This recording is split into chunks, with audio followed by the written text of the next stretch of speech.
Prodi Pendidikan Bahasa dan Sastra Indonesia, Universitas PGRI Wiranegara Angkatan 2018A. Di sini saya akan menjelaskan tentang teori strukturalisme. Strukturalisme mulanya hadir di Prancis. Strukturalis dalam bahasa Inggris berasal dari bahasa Latin struktur yang berarti membangun, sedangkan struktur artinya adalah bentuk bangunan. Asal-usul teori strukturalisme adalah sejak abad ke-4 sebelum Masehi. Dalam Potika, karya pemikir besar Aristoteles, Seandi 2016. Para ahli menyatakan bahwa pendekatan strukturalisme lahir dari pandangan Ferdinand de Saussure yang dimuat dalam Cours de Linguistique Générale, yang menyatakan bahwa telaah strukturalisme berkaitan dengan satu, telaah sinkronik dan diakronik. Yang kedua, perbedaan lengui dan parol. Ketiga, perbedaan signifian dan signif. 4. Hubungan sintakmatik dan paradigmatik. Strukturalisme Prancis berakar pada kajian linguistik Saussurean, antropologi budaya Levi-Strauss, dan formalisme.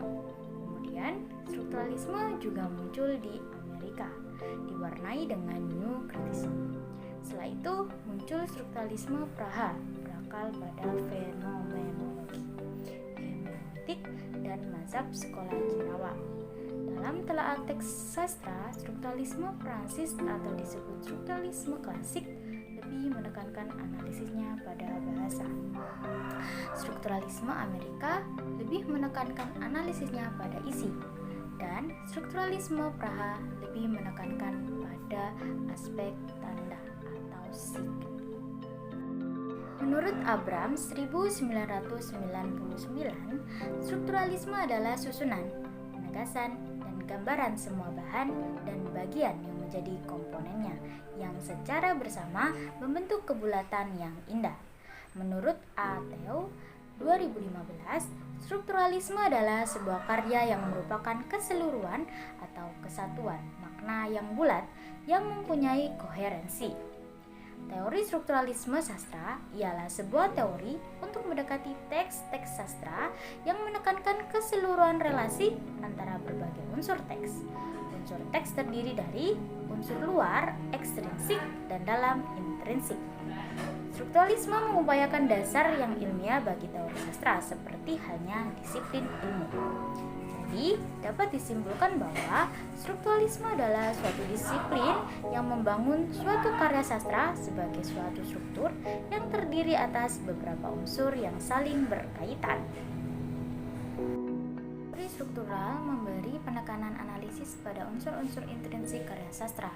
Unsur intrinsik adalah unsur pembentuk karya sastra dari dalam karya itu sendiri. Teori ini juga sering disebut analisis objektif unsur-unsur pembentuk karya sastra atau analisis struktur teks karya sastra.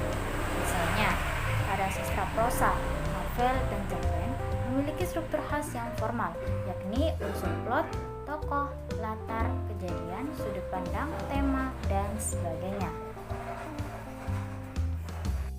Selanjutnya, saya akan memberikan contoh analisis yang diambil dari jurnal yang berjudul Analisis Strukturalisme Genetik Novel Berkisar Merah karya Ahmad Tohari dan relevasinya sebagai materi pembelajaran sastra di SMA oleh Woro Diasti Prameswari, Hermanji Waluyo, dan Budi Waluyo.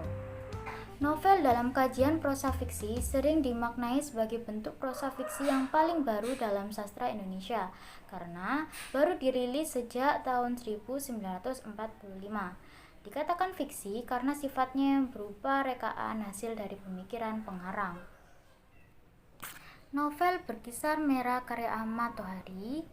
Novel tersebut merupakan karya sastra berwujud prosa, juga tidak lepas dari unsur-unsur budaya, realitas sosial, dan seluk-beluk kultural dalam perjalanan tokoh utama dalam perjalanan nasib yang ia alami.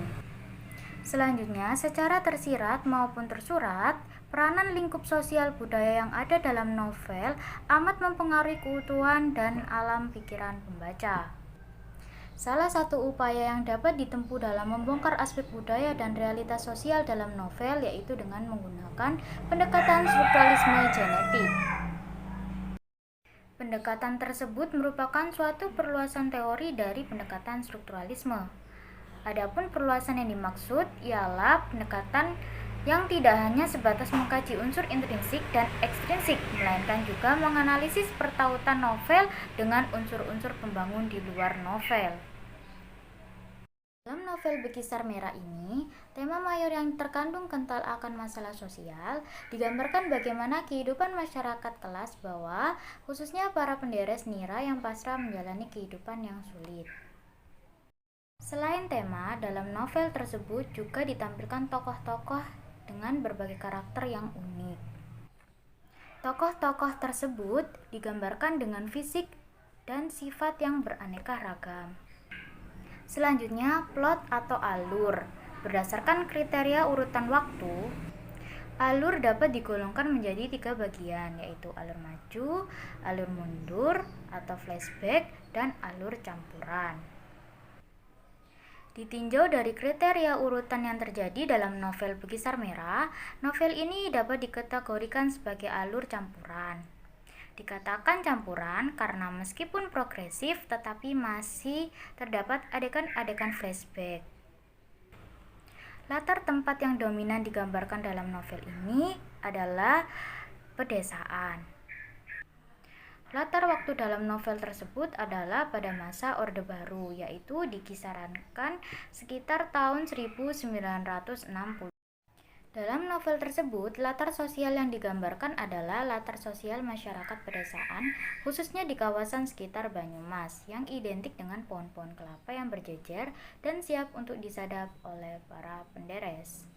Oleh karenanya, mayoritas mata pencarian penduduk Karangsogo, desa yang diceritakan dalam novel Bekisar Merah adalah penderes nira. Sudut pandang yang digunakan dalam novel Bekisar Merah adalah sudut pandang orang ketiga, dengan posisi pengarang yang berada di luar cerita dan hanya menceritakan tokoh-tokohnya. Pengarang menggunakan kata ganti dia dan nama tokoh untuk menceritakan tokohnya. Latar belakang sosial budaya dalam novel tersebut ialah memiliki persamaan antara apa yang diceritakan dalam novel dengan fakta yang terjadi di kalangan masyarakat, khususnya masyarakat yang bekerja sebagai penderes nira. Kesamaan tersebut ditunjukkan seperti permasalahan-permasalahan yang dialami oleh keluarga penderes nira yang diceritakan dalam cerita. Memang benar dialami pula oleh keluarga penderes nira di kehidupan yang nyata. Hal ini karena pada dasarnya penulis memang berada di dalam lingkungan masyarakat yang sebagian besar bekerja sebagai penderes nira, sehingga terdapat kesamaan antara yang diceritakan dengan fakta yang ada di lapangan. Sudut pandang dunia kepengarangan dalam novel Bekisar Merah ini adalah humanisme religius. Dapat dikatakan seperti itu karena Ahmad Tohari menyinggung persoalan kesamaan hak yang diperoleh oleh setiap manusia tanpa melihat sisi budayanya, agamanya, sukunya, dan sebagainya. Berdasarkan data jurnal penelitian tersebut, maka dapat ditarik kesimpulan bahwa adanya keterjalinan unsur-unsur dalam novel Bekisar Merah, baik itu tema, tokoh, penokohan, alur, setting, atau latar, namun sudut pandang atau point of view. Keterjalinan tersebut yang nantinya akan membentuk sebuah cerita yang mengandung makna. Sekian penjelasan dari saya. Jika ada salah kata, saya mohon maaf yang sebesar-besarnya. Wabillahi taufiq wal hidayah. Wassalamualaikum